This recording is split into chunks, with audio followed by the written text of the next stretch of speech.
Continuing our look now at local races for the state legislature for the November 8th general election. Tonight, Jaime Schwartzwald tells us about additional state house candidates as well as the sole interior race for the state senate.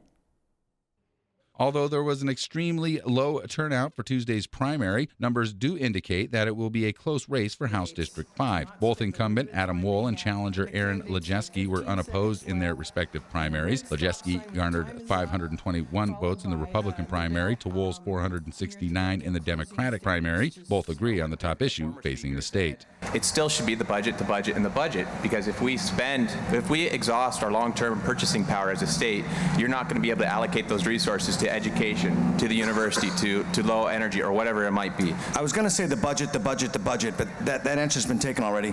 But the budget is definitely the biggest priority, and all things fall under that.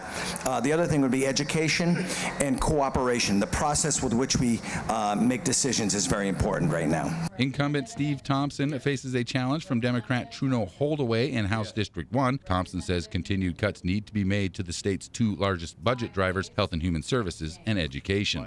But those are the two biggest drivers we have, and I think that we have to really take a hard look at them. We have to start trying to combine some of these school districts so we aren't putting that much money out on superintendents and bureaucracies in different areas of the state. Incumbent David Guttenberg is unopposed for House District 4, while Scott Kawasaki is unopposed in his bid to be reelected to the House District 1 seat. The race for Senate District B pits incumbent John Coghill against two-term borough mayor Luke Hopkins. Coghill pulled in over 1,300 votes in the Republican primary, while Hopkins tallied just under 1,000. Both gave their top priorities should they be elected to represent District B on the state Senate. We can't let the university collapse. It's a mainstay of our economy. The lack of a fiscal plan that only took the permanent fund primarily as an action is something that is of great concern to me. You got to produce our way into a strong economy.